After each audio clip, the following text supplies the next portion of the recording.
Halo, ketemu maning karo Mbak Kencrut sing mluwenu, sing ayu-ayu niki ngalahne Ratna Antika. Si ayu aku karo Ratna Antika wis lewat. Si ayu Mbak Kencrut koplake sing mlenuk ginuk-ginuk. Di sini aku mau cerita tentang kehidupanku selama aku di Hong Kong di sini ya. Di sini dulu waktu pertama aku di Hong Kong yang ini aku dulu pernah tahun 2000 berapa ya 2006 2007 pertengahan 2007 aku datang sini. Aku dapat majikan di daerah yang Junmun ya, dari sini juga nggak dari majikannya sekarang juga nggak begitu jauh. Dulu di sana aku 3 tahun, itu satu majikan, karena ya bukannya aku ngebreak tapi aku finish selama 3 tahun di situ. Itu aku pagi siang, kalau pagi makannya roti sarapanku, kalau siang sampai malam itu aku siang makan mie, malam juga mie selama 3 tahun. Aku makan nasi kalau cuma waktu aku libur doang. Itu kuat selama 3 tahun. Dulu sih masih umurku sekitar berapa ya, 17-an 18-an tahun aku udah ke sini ya, udah masuk Hong Kong di sini gitu. Terus di sini udah 3 tahun aku pulang di rumah, terus nikah, punya anak.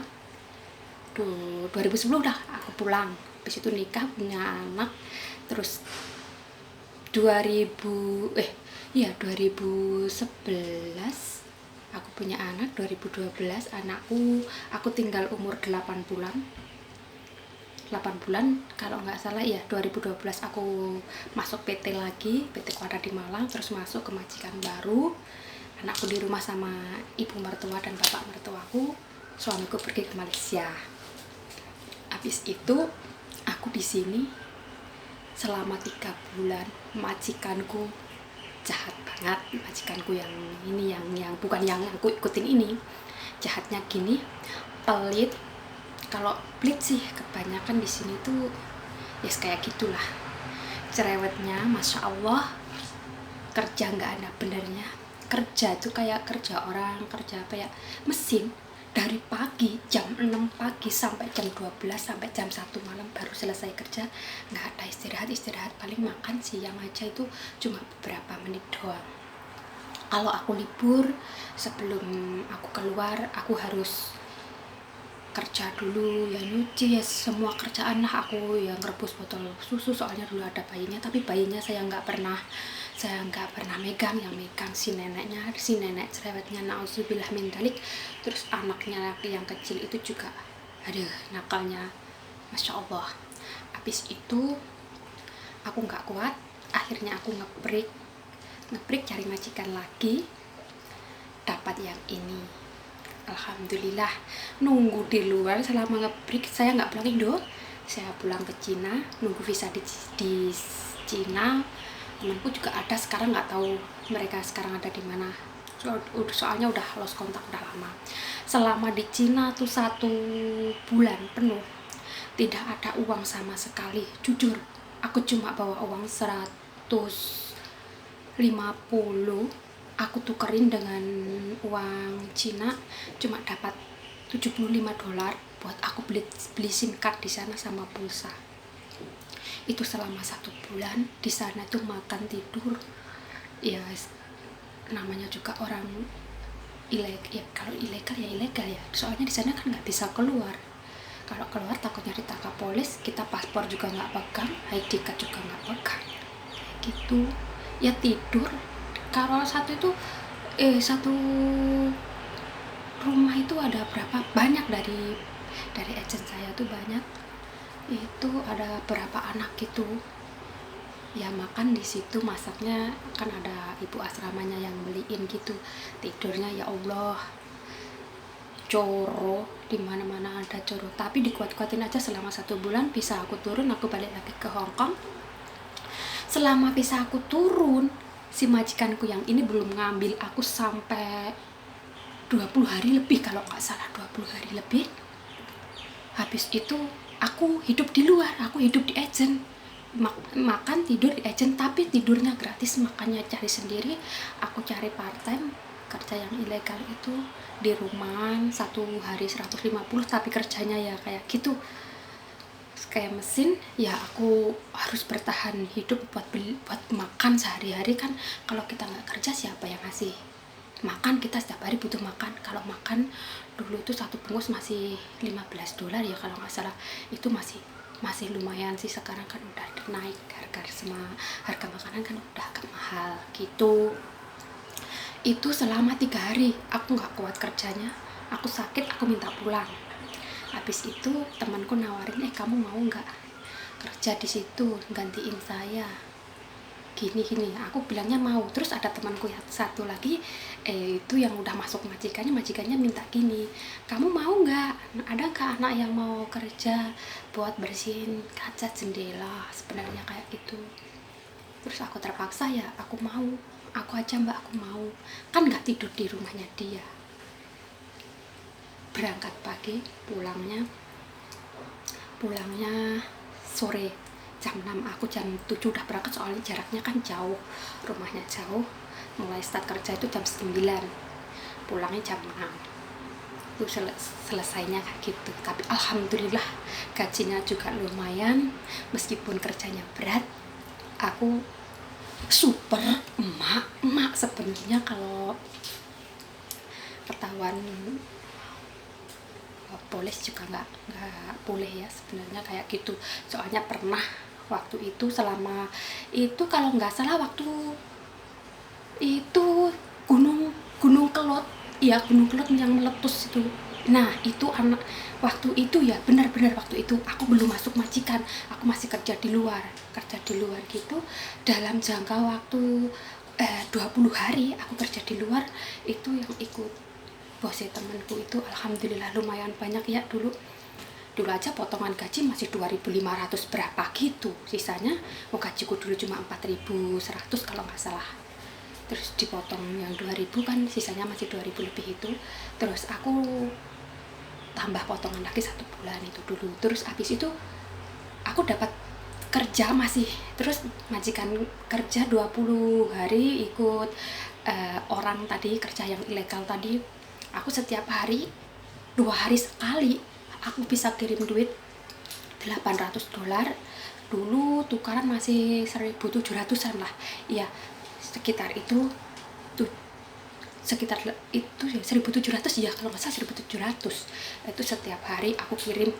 Habis pulang kerja kan aku dibayar, aku kumpulin 2 hari sekali aku kirim duit ke rumah. Habis itu udah 20 hari akan majikanku udah ngambil aku udah harus masuk ke majikan baru ini sampai sekarang ini ya. Terus itu setiap minggu tanggal merah aku masih tetap kerja di situ. Tapi aku punya bawa temen namanya Mbok Kirun, tapi nggak tahu sekarang ada di mana. Kalau Mbak Kirunnya nonton, kangen Mbok, aku Mbok kelingan pora neng Jembatan Kuning. Di situ aku kerja bersama dia 1 hari $500. Itu makan sendiri, transport sendiri, tapi majikannya baik. Aku jalanin setiap itu. Terus di sini di majikan baru ini aku baru 15 hari, dihitung tanggal 15 masuk, terus tanggal 1-nya aku dibayar. Jangka waktu 15 hari itu uangnya aku kumpulin sama uang yang buat aku kerja di luar tadi. Aku kumpulin, aku bilang sama ibu mertua aku buat beliin motor buat anakku. Soalnya ya gitulah, anakku kan kemana-mana suruh nganterin, kalau tidur harus mubeng dhisik kayak gitu. Ya alhamdulillah dulu itu waktu ada Gunung Kelot meletus, alhamdulillah ya bisa berbagi sedikit-sedikit sama kakak aku gitu. Aku orangnya nggak pelit, tapi yo lek randuwe yo pelit. Wong yo randuwe apa sih dikekno, ya kayak gitu ya, disyukurin aja lah teman. Ya sebenarnya ya susah sebenarnya. Aku kadang sakit pun, waktu minggu sakit flu atau apa capek, tapi aku tetap kerja.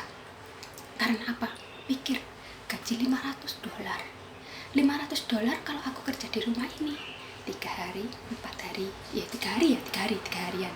Nah kalau di situ cuma berapa jam, 3 jam 4 jam udah kayak gitu aku sampai sekarang ini.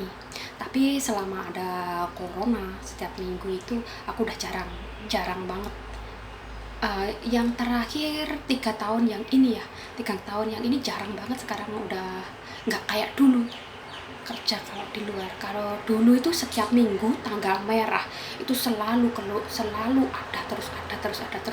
Sehabis itu kan kerjanya ya kerja di bangunan kayak gitulah. Nanti kayak rumah bangla, rumah yang tingkat 1, tingkat 2 kayak gitu ya. Disitulah emak-emak jangan dikira aku dudukku enak, sebenarnya susah berat, tapi aku jalani sampai ikhlas, alhamdulillah membuahkan hasil. Gitulah kawan, begitulah cerita saya. Kapan-kapan disambung lagi ya. Semoga ini bisa menjadi inspirasi buat mbak-mbak yang di sana. Jangan mengira kerja di Hongkong itu enak saja, kadang ada susahnya. Kita juga nggak tahu, namanya juga ikut orang. Kecuali kalau di rumah, kadang aja di rumah dimarahin sama orang tua, ya kan. Di sini kalau kerja sama orang ya biasalah, dimarahin sama bos itu udah biasa. Namanya juga ikut orang, kalau kita kerja salah ya dimarahin, ya gitulah. Tapi satu kuncinya kalau buat aku ya, kuping mata ditutup, anggap baik mata micak, kuping budak, baru dapat uang. Apapun perkataan dari bos mengenai kita dimarahin, nggak usah dimasukin hati. Kalau dimasukin hati, waduh, kurung, mikir di betindo di seneni ya kurung. Tapi dulu bener, aku waktu itu di majikan yang pertama, yang sebelum ini ya, aku berangkat dari PT itu berat badanku 63 kilo kalau nggak salah, 63 kilo. Dalam jangka waktu 3 bulan berat badanku tinggal 55 kilo. Hebat kan? Soalnya apa? Pikiran tertekan, tenaga terkuras terus. Kerja kayak kerja rodi ya gitu. Tapi alhamdulillah sekarang udah dapat majikannya lebih bagus. Ini ya semoga aja nanti, aku nggak tahu ya, ini mau bingung mau nambah lagi atau enggak. Soalnya kontrak aku bulan 10 mau habis ini. Ya sebenarnya pengen pulang. Tapi nggak tahu, kita lihat nanti aja. Soalnya ya di sini udah masih aja banyak virus. Susah juga mau pulang. Kalau menurut aku pulang susah balik lagi sini. Ya udah ya kawan-kawan, begitulah cerita hidup saya. Suatu pengalaman yang mengerikan kalau saya itu. Nanti kapan-kapan aku ceritain waktu saya uber polis karena kerja di luar itu ya. Oke, bye, see you. Jangan lupa ya subscribe, like, komen, dan pencet tombol merahnya yo, pret. Ratna Antika ayu nih sekalah karo kencrut mulu. Cik Ayu sapa? Cik Ayu kencrut mulu lah, tapi akeh kono. Bye.